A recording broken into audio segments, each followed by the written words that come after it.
My name is Jet Prendeville. I'm the Art and Architecture Librarian at Rice University. I joined the staff in 1979.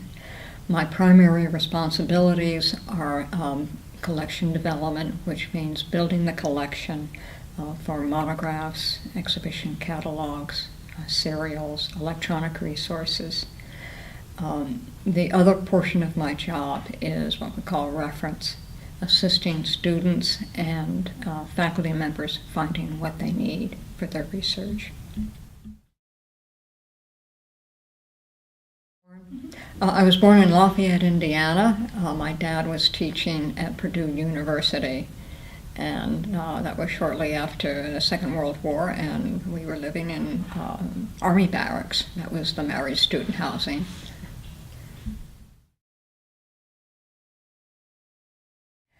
I had a happy childhood. We were, an average family. I had a good education. I think the 1950s and 60s were a much safer period. You felt like you could go play with friends a couple of blocks away, and your mother didn't have to escort you there. You could walk to your friend's house.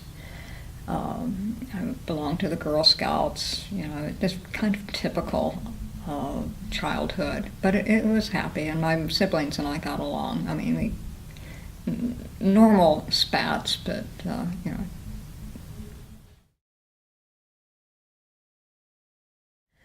Well, when I entered Memphis State, you have to declare a major and for it to get an advisor, and I had no idea what I wanted to do, so I declared an English major and got an English professor as a advisor. At that time,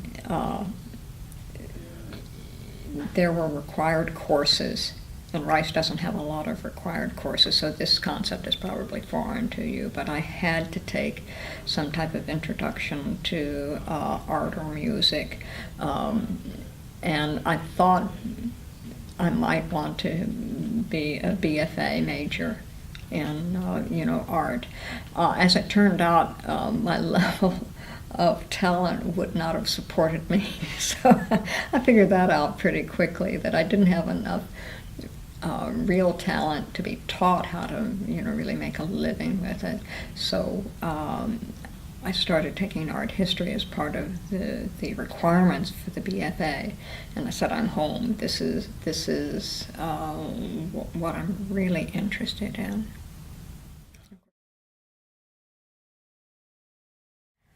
Well, actually, the first time I left home for any length of time was after my undergraduate education.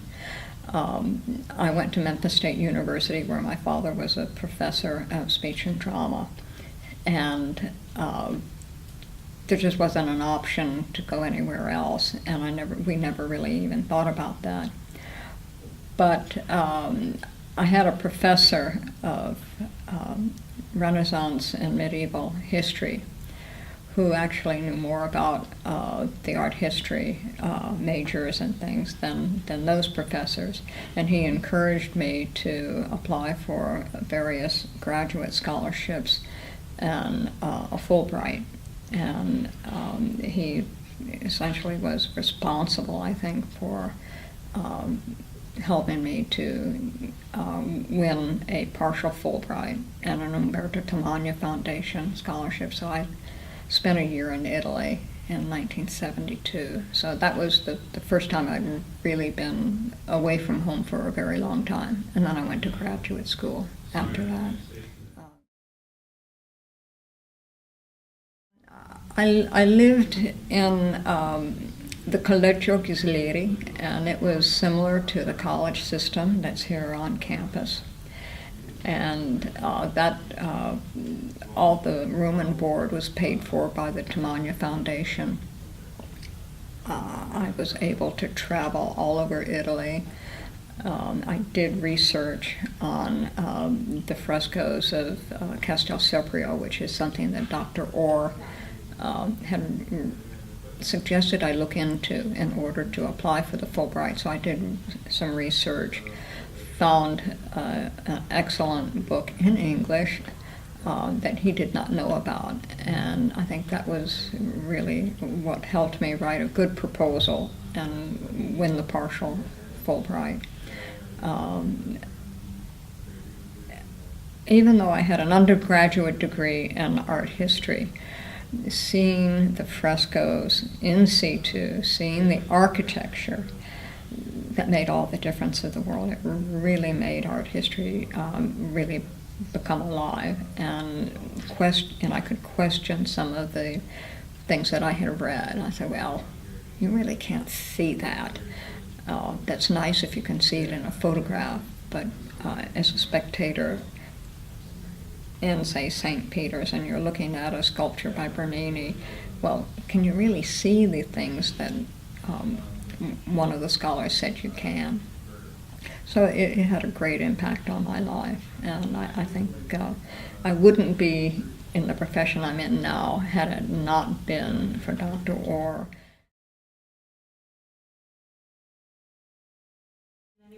Not Houston proper.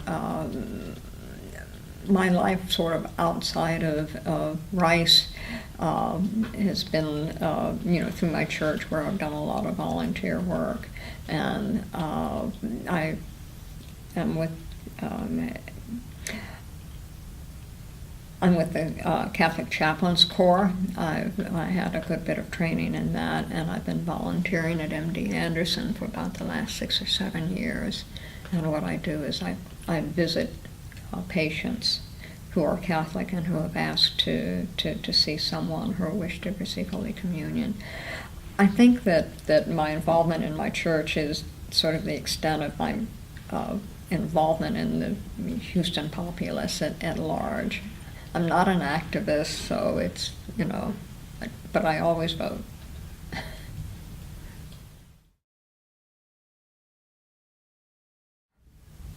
I think Houston is grappling with a lot of problems, but I think it's made a lot of headway and is probably more accepting of diverse populations. I think when I first came here, there was not a Chinese community on the west side of Houston. It was more down in the downtown area. Now I believe they're in both places. And I don't know, you can see trends, and some of those I find troubling is when there's overdevelopment in some of the older neighborhoods that are pushing out, say, historic black neighborhoods. And even Montrose is becoming really, really changed, where they're knocking down these wonderful old homes and putting McMansions. And I don't think the city has done well enough to keep the historic nature of neighborhoods intact.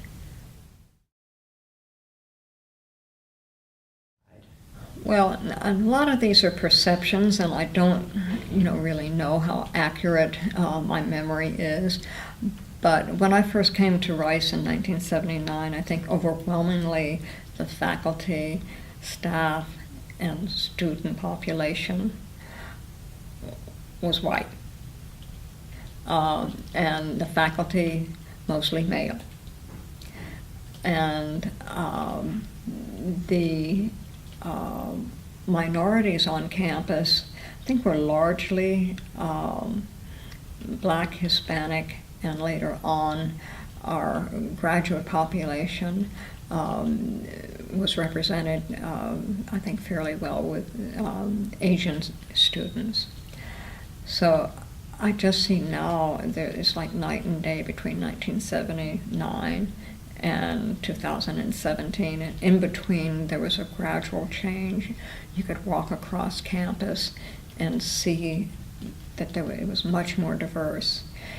I think the student population was much more diverse much sooner than the faculty.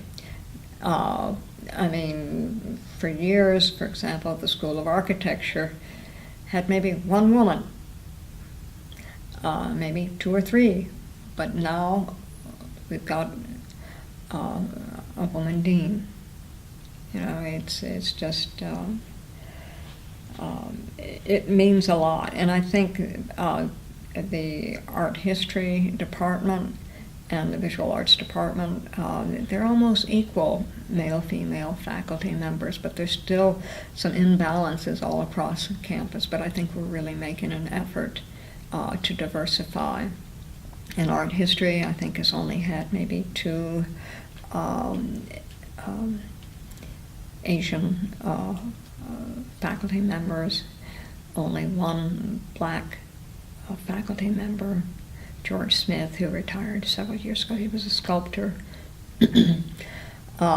So, I mean, we're working at it, but I think there's all, and also one other change that I saw, and I'm not really sure when it started, is I see more families on campus, faculty families, graduate student families. You didn't see that in the early 80s, but now you do. So, yeah. Fondren is more neutral than maybe other departments, and because librarianship is seen as more of a profession that is a majority of women in it, and that does seem to be true, but it has fluctuated over the years. I mean, currently we have a couple of Asian librarians. For a brief time we had an expert in Asian art, and he was from China, but I think Harvard or Yale lured him away from us. I say that's one of the problems with diversity in the Fondren Library, is that the overall pool of candidates from minority populations is small to begin with, and so there's a lot of competition from libraries and universities to attract librarians or professors who come from minority backgrounds. But I think Rice really has tried very hard to amend that.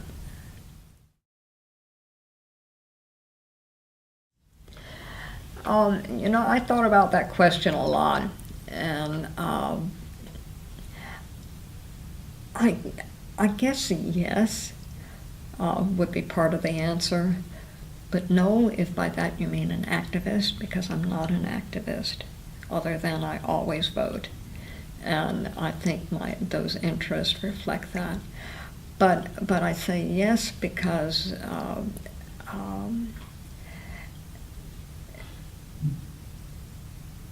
I guess there are various definitions of what feminism is, but I think that striving towards equal rights in all aspects of life is terribly important.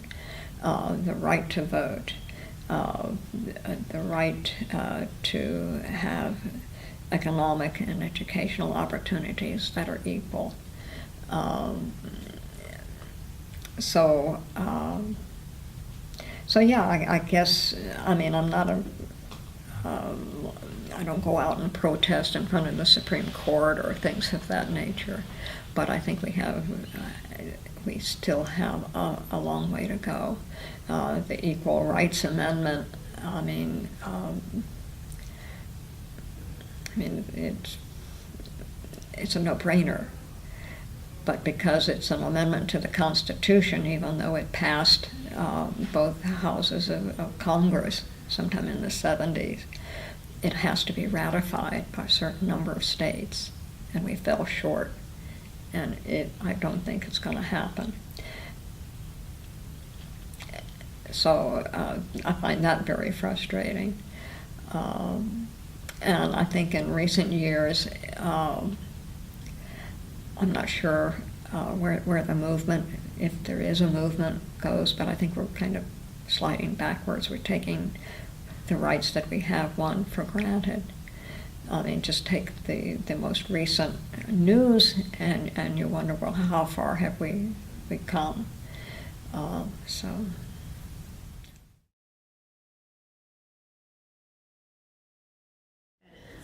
Well, maybe for the same reason that I'm a little bit hesitant. I don't like labels. Uh, I've always considered myself an independent. I've never really been aligned to either of the major parties. I'm sort of a free thinker in that way, and I just evaluate the candidates on their merits, what they're telling me in their voting record. And I think there may have been, for some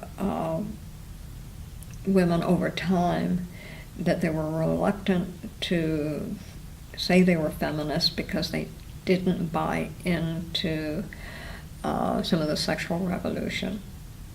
And other women did, seeing it as empowering. And other women might have thought, well, not really.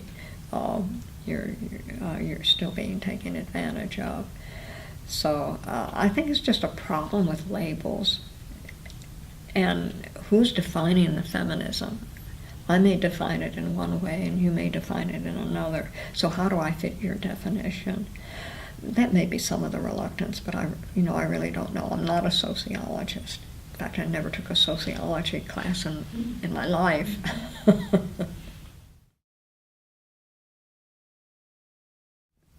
I mean, obviously, when I was growing up, even as a child, I could sense that it was a male-dominated society and a white-dominated society. I mean, I grew up in the South, in Florida, and in Tennessee.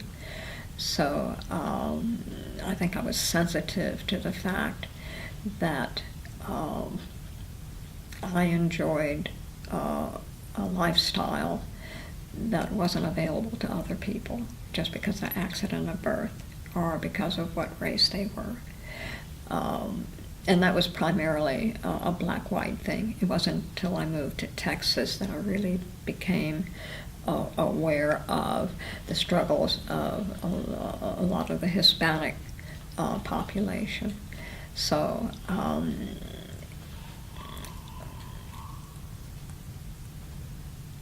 obviously the civil rights movement and feminism have a lot of parallels that go in there because we were struggling for the same things: the right to vote, equal rights under the law, equal rights for education.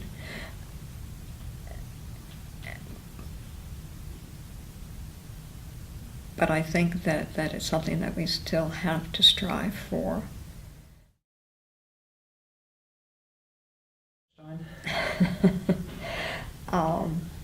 No, I don't guess so. Other than I've really enjoyed my career here at Rice. It's been very fulfilling. Librarianship was not my first choice, but it has been, I think, a very good alternative career. And I'm not sure how successful I would have been as a university professor. That I have tremendous respect for faculty who are preparing these lectures and publishing, and see, the publishing is where I probably would be booted out. I think I might be a good teacher, but so yes, librarianship has kept me focused on art history, and I've learned a lot. I continue to learn a lot. That's what makes it exciting. Technology in libraries has changed so much. I mean, I got both of my degrees really pre-personal computer, pre-computerized indexes and abstracts and digital text. So it was a very different way of doing your research. And I would say in my career, I happened to be at the right time because there was just enough tradition and just enough change, blessed with good budgets and a publishing industry that was just exploding with books on art and architecture. And I think that's what's made it really rewarding to build a collection. And it's really rewarding to see the students use the collection. So it's been a good career. I've enjoyed it.